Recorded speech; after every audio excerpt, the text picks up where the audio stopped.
Find the sum of the two middle most terms of the A P. ಈ ಸೀಕ್ವೆನ್ಸಲ್ಲಿ ಎರಡು ಮಧ್ಯದ term ಇದೆ ಅಂತ ಹೇಳಿದ್ರೆ there will be even number of terms.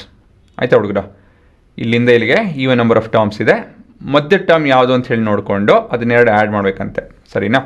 ಅದಕ್ಕೋಸ್ಕರ ಎನ್ ಕಂಡುಹಿಡಬೇಕು ಅಲ್ವಾ?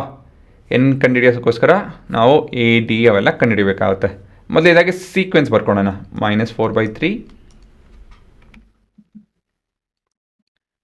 -3/3 ಏನಕ್ಕೆ ಬರೀತೆ, ಹೇಗೆ ಬರಿತೇನೆ ಏನು ಹೇಳಿ ಇದನ್ನು? -1 ನಾನು 3/3 ಅಂತ ಹೇಳಿ ಬರ್ತೇನೆ. -3/3 ಈಕ್ವಲೆಂಟ್ ಫ್ರ್ಯಾಕ್ಷನ್ ಅಲ್ವಾ? ಇದು 13/3 ಸರಿ ತಾನೆ? ಆಯಿತು.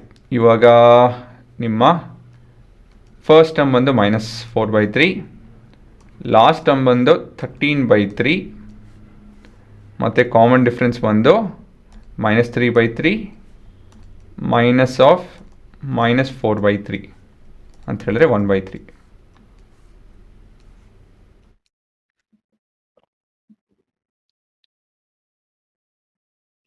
So next is an is equal to a plus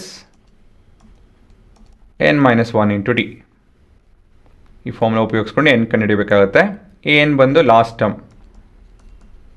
so ಅದಾಯಿತು ಅಂದಮೇಲೆ 4/3 plus n minus 1 into common difference 1/3.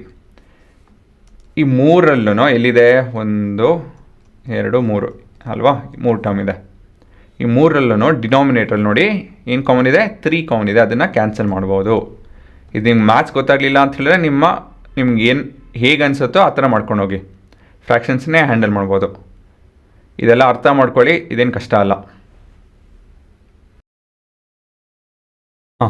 ಇವಾಗ ಏನು ಮಿಕ್ಕೊಳತ್ತಿಲ್ಲಿ 13 -4 ನಾನು right hand side left hand side ಕಳಿಸ್ತಾ ಇದ್ದೀನಿ. ಮತ್ತಿಲ್ಲಿ n-1.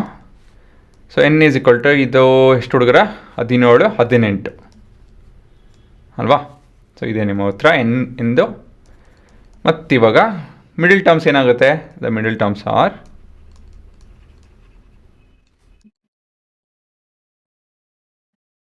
ಏನೇನಿರುತ್ತೆ? n/2 ಮತ್ತು n/2 + 1. ಹಾಗಾಗಿ ದಿಸ್ ಇಸ್ a. 18/2 ಇಸ್ 9 ಮತ್ತು a 10. So this are your middle terms.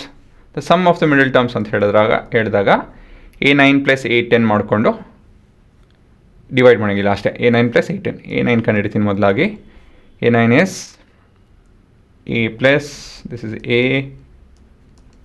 Plus 8 into -1/3 ಅಲ್ಲ, ಸಾರಿ +1/3. ಹಾಂ,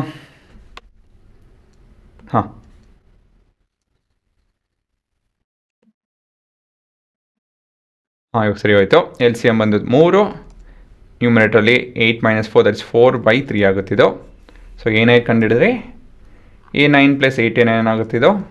a9 + a10 is equal to 4/3 plus 4/3 plus the common difference ಅಲ್ವಾ?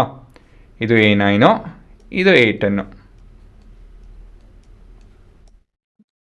ಸರಿ ತಾನೆ? ಎಲ್ ಸಿ ಎಮ್ ಇಲ್ಲಿ 3 ಇದೆ, 4 4 1 ಅಂತ ಹೇಳಿ 9 3. So the sum of the middle terms are sum of middle most terms are 3. So ಇದೆ ನಿಮ್ಮ ಉತ್ತರ.